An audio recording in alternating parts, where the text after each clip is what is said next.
disfrute intelectual es el intentar transmitiros, que yo creo que quizá a lo mejor vosotros que sois muy jóvenes lo tenéis de manera intuitiva, cuando ya pasan los años uno lo palpa casi con las manos, o sea, con el tiempo hace que uno disfrute más de todos estos temas. ¿Cómo podría yo expresar cuán grande es el disfrute intelectual que me posee a veces durante los últimos tiempos? El disfrute que me produce ahora la lectura de la Odisea no tiene ni comparación con el asombroso gozo que me produjo la primera vez que cayó en mis manos. Y ese sentimiento hondo y profundo se produce ahora con tanta frecuencia que a veces me sorprende. Es como un gozoso fulgor que nos arrebata. El disfrute intelectual es una conmoción profunda que nos invade, etcétera, etcétera, etcétera. Recordar, volver a pasar el corazón por las cosas. Si se atiene uno a las raíces latinas de la palabra. Decía Platón a un joven principiante en filosofía: es hermoso y divino el ímpetu ardiente que te lanza a buscar las razones de las cosas. Pero ejercítate y adiéstrate mientras eres joven, vosotros, en estos esfuerzos filosóficos que en apariencia para nada sirven y que el vulgo llama palabrería inútil. De lo contrario, la verdad se te escapará de las manos. Pues eso es lo que yo quisiera de vosotros. Homero en la Odisea, por ejemplo, uno a lo mejor la primera vez que lo lee no es consciente, pero habla, por ejemplo, de una cosa muy bonita. Él emplea una figura literaria que es la aliteración, que es el repetir las cosas, no repetir de seguido, porque queda mal cuando escribís si se repiten las palabras en un párrafo o en una frase, queda redundante, que se dice. Por ejemplo, Homero tiene una cosa muy bonita: cada vez que amanece, pues habla de los dedos rosados de la aurora, que es una expresión muy bonita. O la otra expresión que también repite muchas veces Homero, cuando habla de los glaucos ojos de Atenea, que son los ojos claritos. Son cosas tan bonitas cuando uno las lee, que, bueno. Memoria. Y ahí estáis viendo una imagen muy rara, que es no es radiografía, no sé cómo se llama la operación, parecida a una radiografía, el cerebro humano, para poder ver cómo la constitución del cerebro humano. Hay imágenes de estas donde se ve que incluso están sobre una trama que parece la de Manhattan. Pues un circuito impreso, al final dices, ¿por qué los circuitos impresos serán tan ordenados? Porque al final la distancia más corta entre los puntos es la línea recta, y si uno tiene que ordenar muchas cosas, una ciudad, y eso es lo que hacemos los arquitectos, ordenar las cosas, ordenar.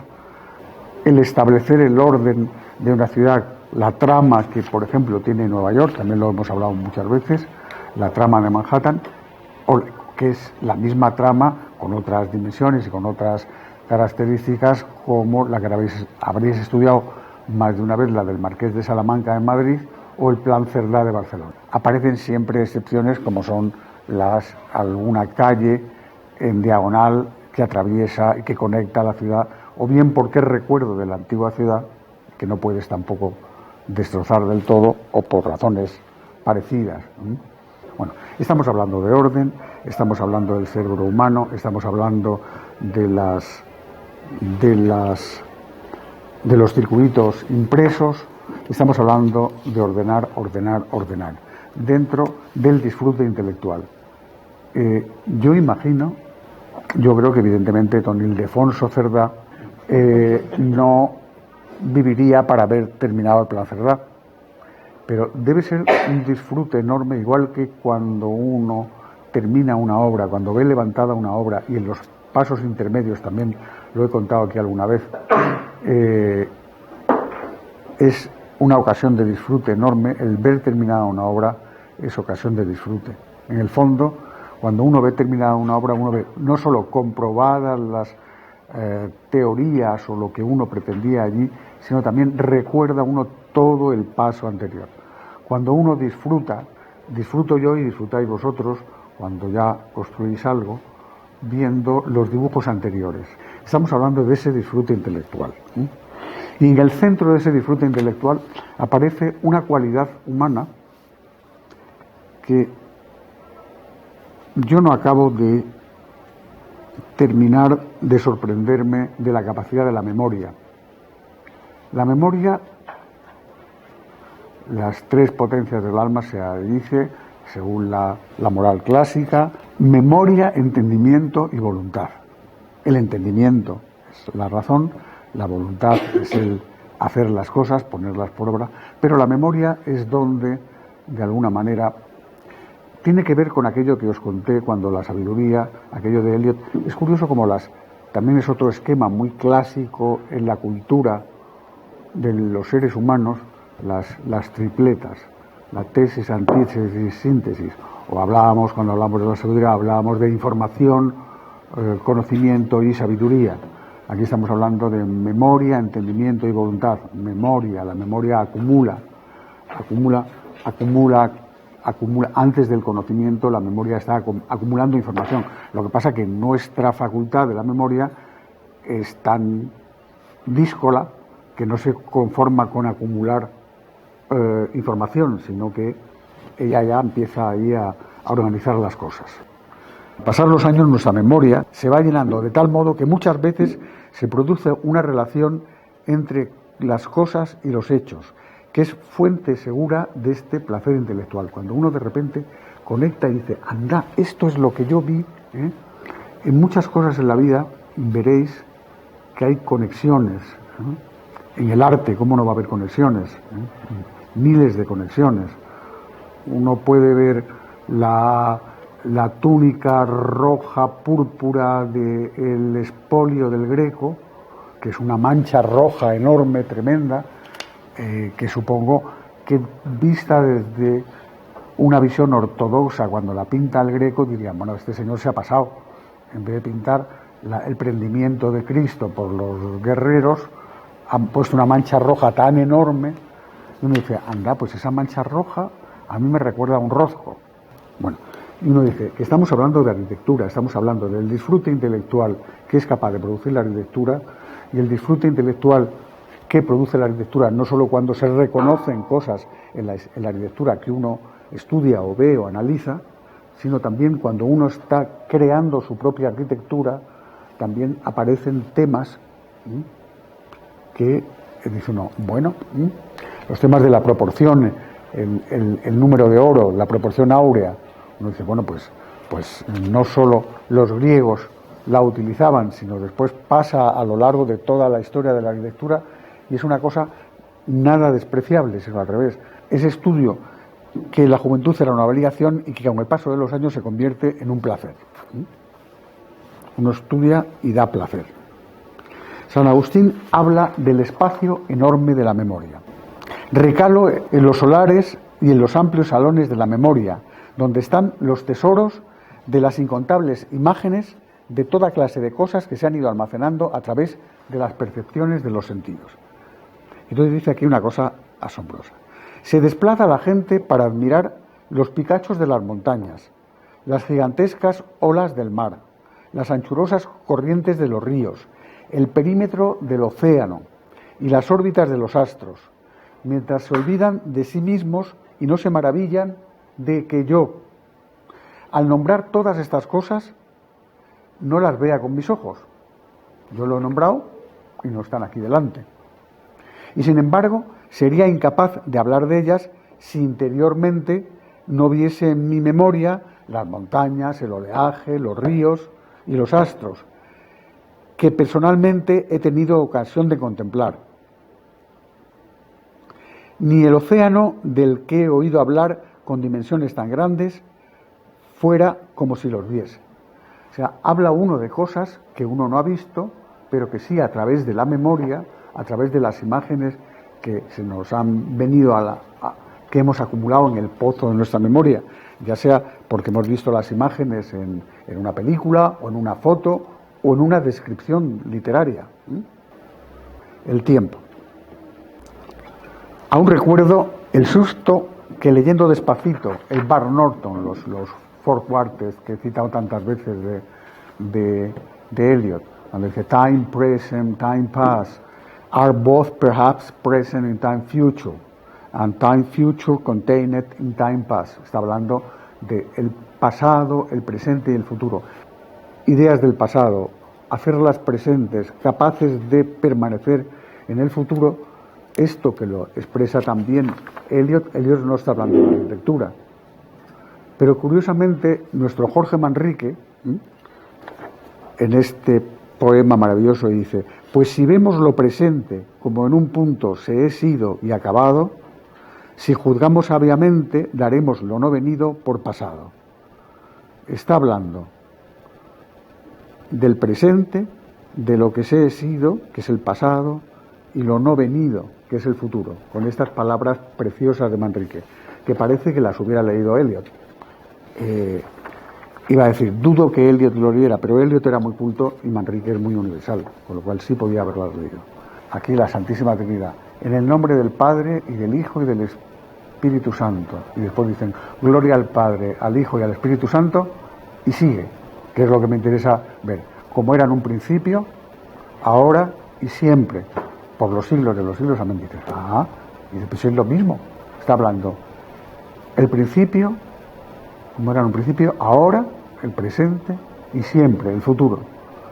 Debo reconocer que desde aquello no hago más que buscar y encontrar poemas y poetas que trabajen con la misma estructura sobre el tiempo, hasta Shakespeare. Pues Shakespeare, en un poema, en el 129, en el soneto 129, dice, having an inquest to have a stream. El had, pasado, el having, presente activo, como es el gerundio activo, an inquest to have, para tener en el futuro, stream, to have a stream. Bueno, pues esa señora es una señora que también hemos hablado de ella alguna vez, es Wisława Szymborska, que es una poetisa polaca, maravillosa. Dice algo tan sencillo, pero tan sorprendente, dice ella: cuando pronuncio la palabra futuro, la primera sílaba ya pertenece al pasado. Caramba, ¿cómo pueden los poetas, con menos material que los arquitectos, con casi nada, tener tantísima fuerza? Si pasamos a la arquitectura, en la arquitectura yo haría en este tema de la mano de la memoria como 3 epígrafes, que son hablar de la concepción de la arquitectura, la idea, la primera idea; segundo, la obra construida; y tercero, el reconocimiento. El arquitecto se pone a pensar, se pone a investigar en una búsqueda paciente que suele dar, después de un tiempo casi siempre largo, una idea como resultado. Las ideas en arquitectura tienen que ser ideas capaces de ser construidas dentro de la lógica.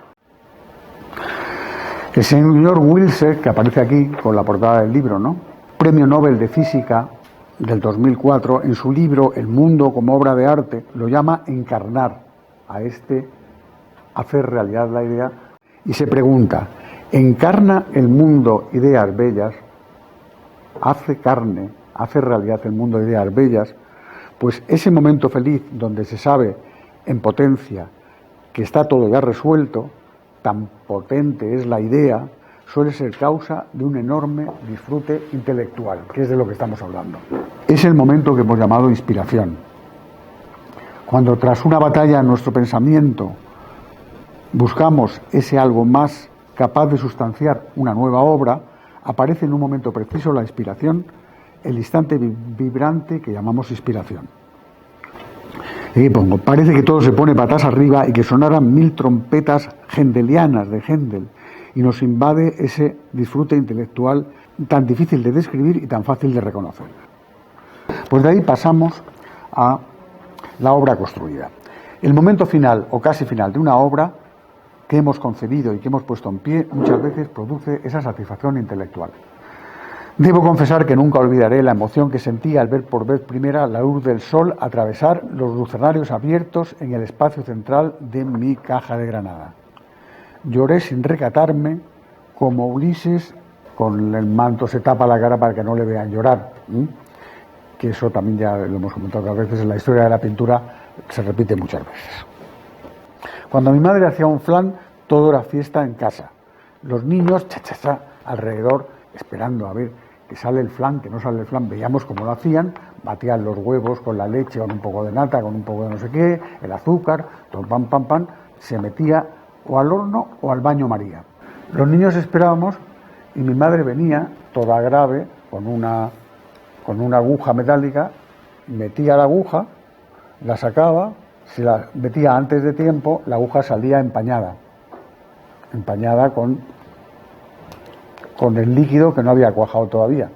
Y al cabo del rato, veíamos que mi madre volvía con la aguja que había limpiado, la volvía a meter y si la sacaba limpia era que el flan había cuajado, ya no se pegaba nada a la aguja.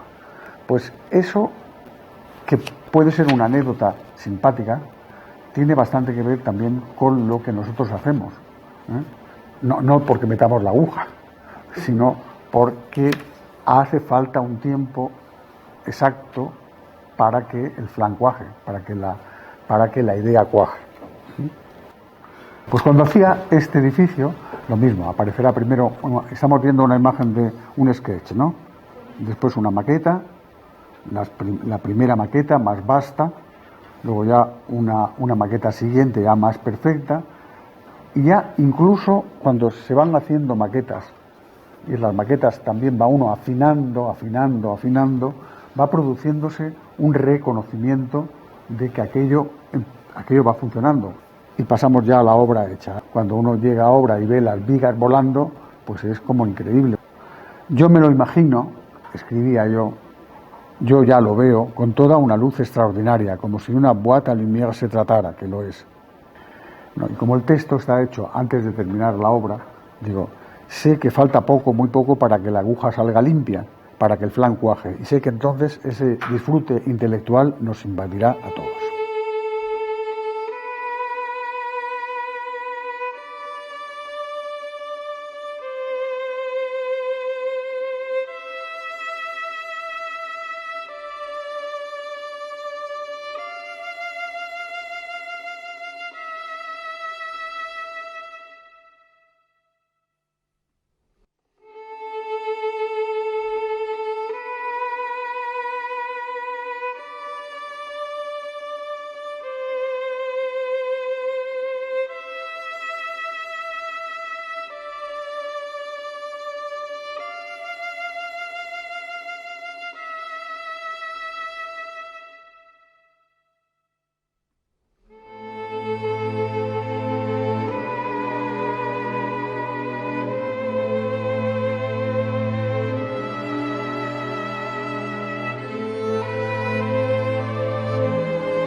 De ahí volvemos una vez más, y también en vuestra vida no os canséis de volver al Panteón de Roma.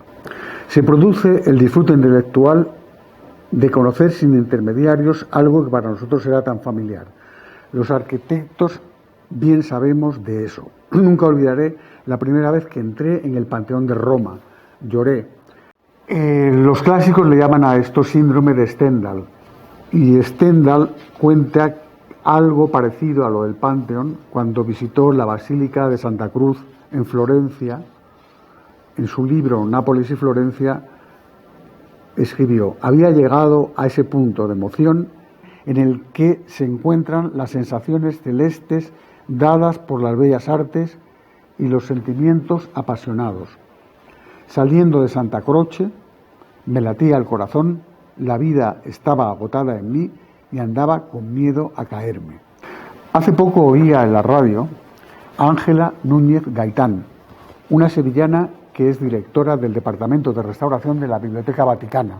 Claro, ella cuenta el primer día que tuvo en sus manos un ejemplar original de Petrarca, y lo mismo que entró en conmoción. ¿Cómo no vas a entrar en conmoción? Cuando describía la emoción, el miedo, el día que tuvo en sus manos el autógrafo del cancionero de Petrarca, no hacía más que describir el disfrute intelectual de alguien para el que aquello era un regalo casi impensable. El gozoso fulgor que te arrebata, del que hablábamos en las primeras líneas. Bueno, y para terminar, vamos a terminar con un trocito del Rejoice, Rejoice de Händel. Pues el señor Händel, maravilloso, cuando el criado iba a llevarle el chocolate, a veces se lo encontraba caída la cabeza encima de la mesa llorando, de emoción, porque estaba componiendo. El criado se quedaba parado y el chocolate se quedaba frío. No me cabe la menor duda de que el maestro se encontraba en pleno trance, en un momento de pleno disfrute intelectual. Por eso, quizá esta música que vamos a oír es tan hermosísima.